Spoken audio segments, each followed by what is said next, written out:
Hey guys, hope you're having a great day today. My name is Daniel, and in this video, we're going to be talking about what RV transport companies do when they go into the slow season in this industry. What does this look like for them?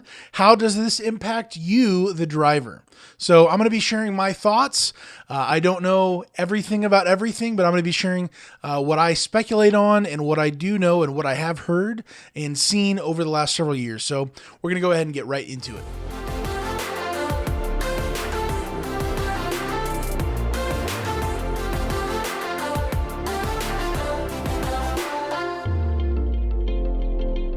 So one of the first things that happens in the industry for all these transport companies out there when the industry slows down is they start tightening up the requirements for new drivers. So they do this for several different reasons. More reasons will kind of be made aware later on in this video.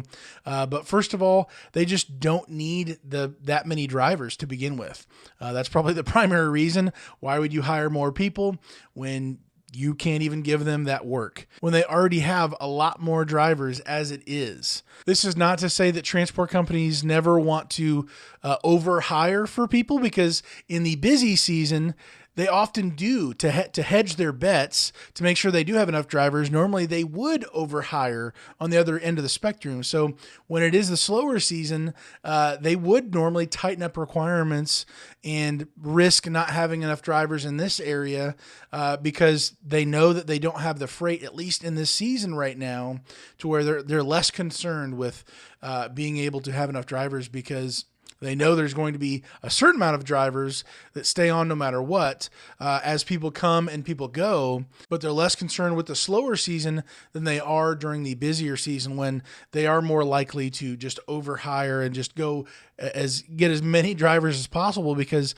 they're wanting to make sure that they can fulfill all the contracts with all the loads that they've got to get out by certain deadlines. So tightening requirements for new drivers, it may look like, instead of hiring anybody who's got a CDL or who doesn't have a CDL, who has a 1-ton newer truck, who has a 1-ton older truck, maybe now they're requiring only CDL drivers. They're only hiring people who are at that higher tier, or that smaller pool of drivers that they're more in need of. So when it's to their advantage, to their needs, they're only going to hire maybe in their eyes the top tier drivers out there, when they don't need as many drivers overall. So the requirements may be changing. They may be tightening up as people with having a bad driving record, people who have an older truck, people who don't have a CDL. It's because if they are going to hire anybody at all, they would prefer it to be somebody who's maybe more experienced in the industry, who's able to do a lot more with their truck as far as having a CDL, and has a good record overall. So I'm assuming that's what it is. I've heard that across the board in the Facebook groups and whatnot. So tightening up requirements as far as the driver and the equipment, the truck goes, I think that's one of the first things that they do. Next, something that a transport company might do when it is a slow season is that they might be shutting down one or more of their yards that they use as staging areas for the campers to be actually delivered to the dealerships. My understanding is that most of these yards that are in the Elkhart or Goshen area, they are leased to these transport companies. So they're owned by somebody else entirely most of the time, I think, and they lease these yards for a certain amount of time, or a number of month to month. Who knows what that really looks like. So shutting extra yards down that a company might have at their disposal when they don't need it, ending that lease and risking potentially losing that opportunity to have that in the future may be an option for them. May be worth it to them in the short term to survive and to get through the slower season, to be able to cut their budget down in the meantime, so that they're not hemorrhaging even more money month to month. And maybe when things do pick up again, again, they would release with that person who owns that yard. So that's something that's kind of speculation to me. I've heard that happening, different companies picking up extra yards or losing those yards, different companies currently leased on or owning temporarily these yards around town. They trade hands on a semi-regular basis depending on the needs of different companies go. So shutting down extra yards that aren't really necessary for them in the moment may be another thing that they do pretty quickly. So something that would impact a lot of drivers out there, I believe, would be that they would start cutting certain drivers. Now, I don't think they're just, spinning a wheel and, putting a hand in a hat and pulling out names or driver numbers. I think they would be a little bit more intentional about that. If they can't afford the insurance payment every month to have 500, 800, 1,200 drivers on the insurance policy because it costs too much money, they're going to be pretty proactive in finding the drivers that either, in my opinion, they're not active enough, in which case the driver has not taken a load in X amount of days. I've recently just made a video about that, so check that video out up here if you'd like to.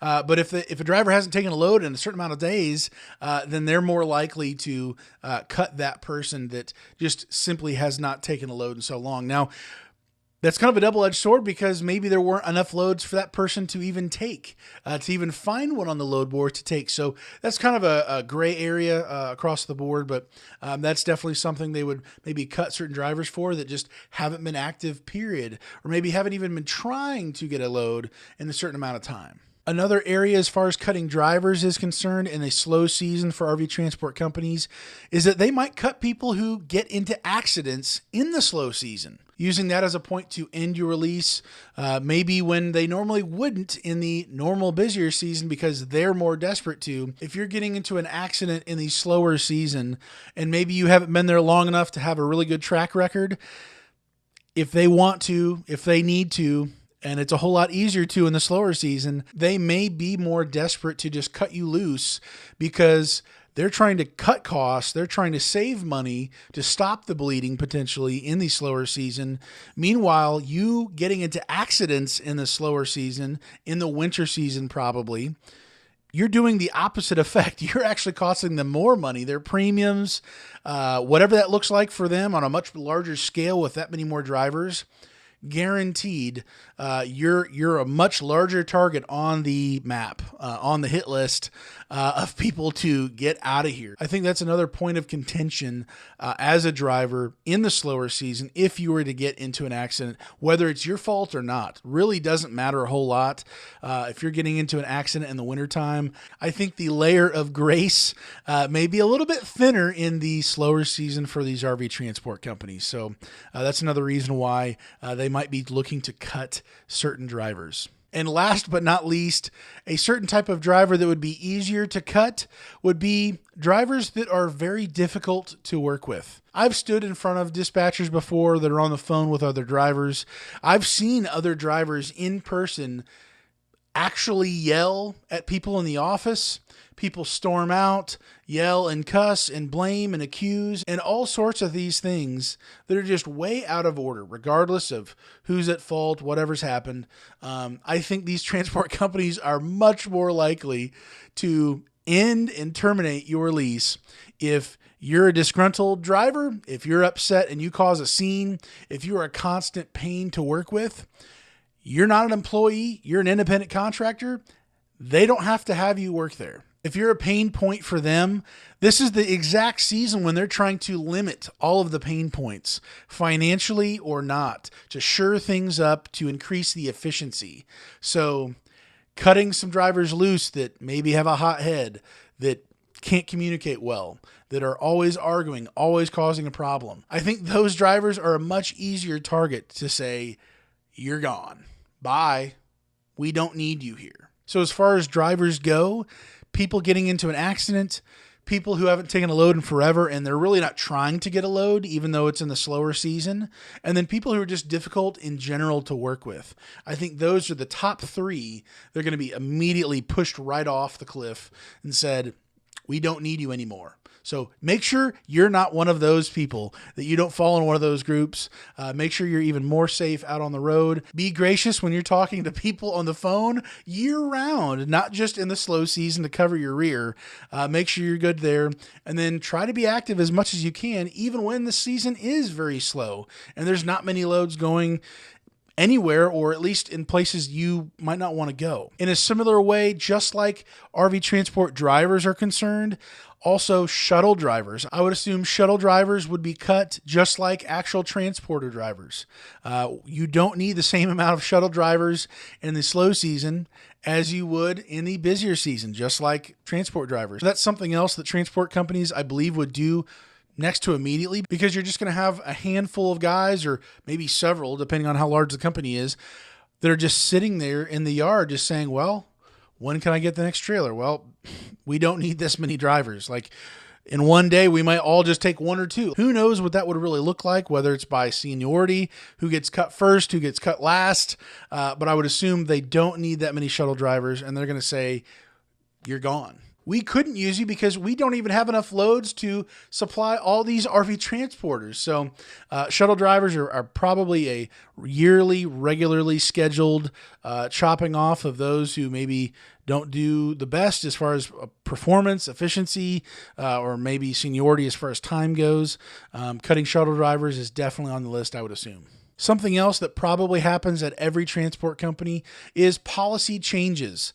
Policy changes happen year-round, usually responding to problems that have occurred, so they can limit the liability and the issues that come up in any transport company. But policy changes may be regarding hours of operation. If there's not that many loads, they probably don't need to keep the yards open for the entire day, 24/7, or until 10 o'clock, or until, whatever it may be, maybe limiting the amount of hours on the weekends.